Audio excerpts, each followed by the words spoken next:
E me conta um pouco da história que você teve na temporada havaiana para fotografar até o Medina, não foi? Foi quando ele foi campeão mundial. Isso. Na época a gente estava no Surfer Journal, a Mitsubishi era uma das patrocinadoras da revista também, e aí a gente levou a ideia de documentar o Medina, porque a gente tinha a probabilidade dele ser campeão mundial era muito grande. Ah, não era para fotografar o campeonato mundial em si, sim tinha não, a pauta era o Medina. Era o Medina sendo campeão mundial. E a gente torcia para que fosse na época, porque ia ser incrível, né? A gente ver o primeiro campeão mundial brasileiro. E aí foi eu e o Adrian Cogin, a gente ficou 20 dias lá, cobriu o Pipe Masters inteiro, desde uns dias antes até uns dias depois. E durante o Pipe Master deu mares incríveis, assim, que paravam o campeonato, porque estava muito grande. Foi quando eu tirei essa foto da capa. E tá na praia para ver o Medina ser campeão foi muito legal, né? Porque acho que é a história de todo surfista brasileiro, né? A gente nunca tinha quebrou barreiras, né? Nunca teve um campeão mundial, e aí ele foi e conseguiu. Ele era jovem ainda, foi 2014 isso, e foi muito legal, assim. Na minha cabeça como artista, eu acho que artista do surf que trabalha com isso, eu acho que a vitória do Medina foi um divisor de águas para a arte surf, para o mercado editorial, para a nossa história como surfista. A gente teve ali o primeiro surfista mundial, mas ali, em dezembro de 2014, o mercado editorial ele faliu ali, e um pouco da cultura surf faliu junto, porque tudo do surf mudou depois daquele campeonato, né? Depois que ele ganhou. Acho que se globalizou no sentido de televisão, de tudo, né? A gente, na época, existia um burburinho que o Medina já tinha um contrato com a Globo, né, na praia, então foi um divisor de águas para a arte. Porque a notícia não era um nicho só do surf. A notícia, a partir daquele momento, explodiu em todo lugar. Você via na internet, na televisão, no barzinho, qualquer lugar que tu ia, estavam falando sobre isso, né? Então, para mim, dividiu bastante, assim, do que era. Eu lembro que, num dia depois do campeonato, eu acordei e eu ainda falei pro Adrian, eu falei, eu acho que acabou, assim, por causa disso.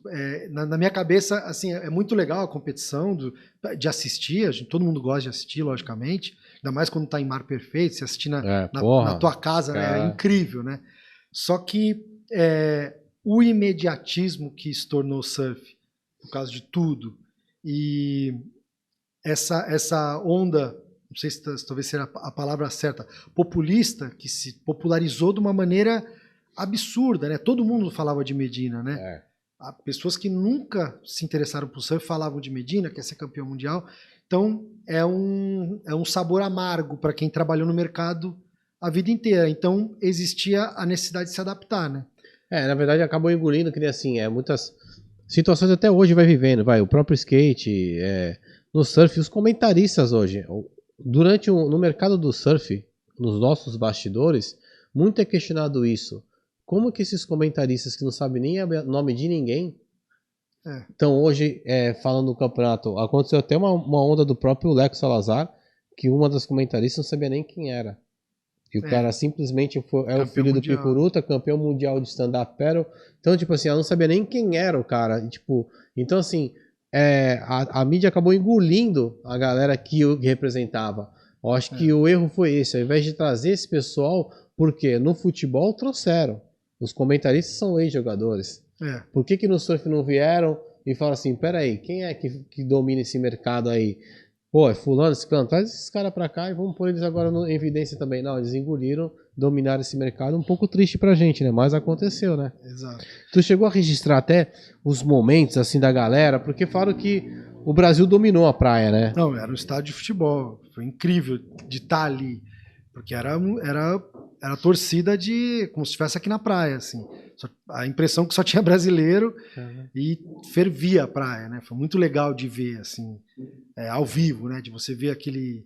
Isso será que também mudou a visão do havaiano em cima do brasileiro? Porque tu sabe que a história do localismo, né? Da recepção havaiana não é muito agradável, assim, né?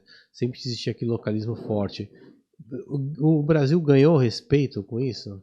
Não, na época não. O Medina, não creio que a vitória dele trouxe respeito para o Brasil. Eu acho que da comunidade havaiana ali, eu creio que não. Quando o Ítalo foi campeão mundial, a comunidade havaiana, a impressão que dava é que abraçava a ideia dele ser campeão mundial. O Medina, talvez ele era muito novo, né? Então ele não tinha bagagem, talvez, para trazer a comunidade para ele, né? Os havaianos. Já o Ítalo tinha, o Mineirinho tinha praticamente como técnico o Jamie O'Brien. O Pat O'Connor também cuidou dele. Não, o Pat O'Connor foi do John John. Perdão. Então eles trouxeram a comunidade em vez de se isolar, né? Então acho que naquele momento não. Porque uma vez eu vi até a matéria da mãe da Simone Medina falando: vocês acham que foi o Mar de Rosa? Não foi. A gente, quando estava no restaurante, as pessoas apontavam o dedo pra gente como, tipo, são brasileiros. Tipo, ela relatou uma vez numa entrevista que ela sofreu algum tipo de dificuldade lá. Lá, mesmo sendo campeão, na época que ele tava lá, sofreu. Eu falei, caramba, mesmo carregando o título, ainda sofreu isso aí. Porque não. É que assim, na época o Medina. Na época não, assim, que até pouco tempo era muito comentado que ele não era muito simpático com todo mundo. Né? Demorou um pouco ele aprender a falar o inglês. Isso é uma barreira enorme, né? Ou você é a pessoa mais simpática do mundo e não fala inglês, ou você tem que saber falar inglês para ser. Flutuar nos ambientes ali do North Shore, que é uma comunidade bem pequena, né? As melhores ondas estão em 7 milhas, todo mundo no mesmo local, um supermercado no meio disso tudo, então você vê todo mundo muito assim, né? Então, nessa época a gente vinha que o Medina não tinha isso, ele não fez um churrascão pra galera, sabe? Teve a festa depois lá do título no Hilton, mas não foi tão bem recebida como os outros campeões mundiais brasileiros. Caralho, lá no North Shore. Isso foi uma das coisas que mais te impactou lá? Teve alguma coisa que te impactou lá no Havaí, nessa temporada tua? Tipo assim, somente de registro fotógrafo. Por que eu falo isso? Porque eu já ouvi dizer, até na parte de fotografia lá são muitos fotógrafos. É uma briga enorme para você poder fazer um registro, ter um bom posicionamento, um ângulo. É verdade isso? É difícil fotografar lá? Assim, eu acho que eu não vejo que é difícil, porque o Havaí é muito bonito. Parece que qualquer lugar que você apontar a câmera vai ter uma boa foto. Porque a luz é incrível, né? Se você pensar que é uma ilha bem no meio do oceano, então a luz que tem naquele lugar, eu nunca vi em nenhum lugar. Assim, é incrível. A questão do posicionamento, a pipeline é pequeno assim na época do campeonato. Então, normalmente você fica numa área mais alta, ou quem fica perto da água, eu não sei se você já chegou a ver isso, o pessoal bota umas escadas e fotografa com tripé bem comprido. É até interessante isso, porque eu nunca vi em outro local isso. Mas eu não vi tanta dificuldade não, assim. Chegou a fotografar dentro d'água ou não? Não. Eu fotografei muito pouco dentro d'água, vou ser sincero. Eu tinha muito medo, na realidade. Ainda tenho um pouco de medo de mar quando eu não estou com prancha. Eu morro de medo de água. Se me jogar lá no meio sem prancha, eu sei que eu tenho que sair. Mas eu não fico à vontade, não. E tem gente que já nasceu para isso, né? Ficar à vontade, tranquilão dentro d'água. Ainda mais no Havaí, né? Que tem... Na minha cabeça, eu cresci com essa coisa. Dentro d'água tem tubarão.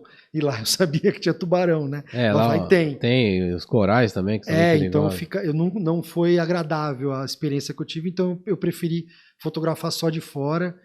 E o que eu vi muito no Havaí que me marcou muito é que nessa temporada a gente, quando não tinha onda, por exemplo, a gente não tinha pauta para fazer na praia, a gente buscava a pauta em volta para trazer um conteúdo no final do dia. E junto com o Adri a gente foi no Bishop Museum, que é um museu de surf, de cultura polinésia, mas de surf. Legal. De mar, assim, de navegador, toda essa parte de mar, em Honolulu. E ali tem as pranchas do Duque, tem toda a história ali do começo do surf na visão dos havaianos, né? Então, para mim, como alguém que gosta da história e ama o surf desde criança, aquilo me marcou na viagem, assim. Acho que para mim foi o ponto alto. Para mim foi mais alto do que ver talvez o Medina ser campeão. Porque é incrível, assim, tem um museu com uma qualidade absurda dedicado ao mar, assim, né? E é muito bonito a cultura Eu tô falando polinésia. isso assim.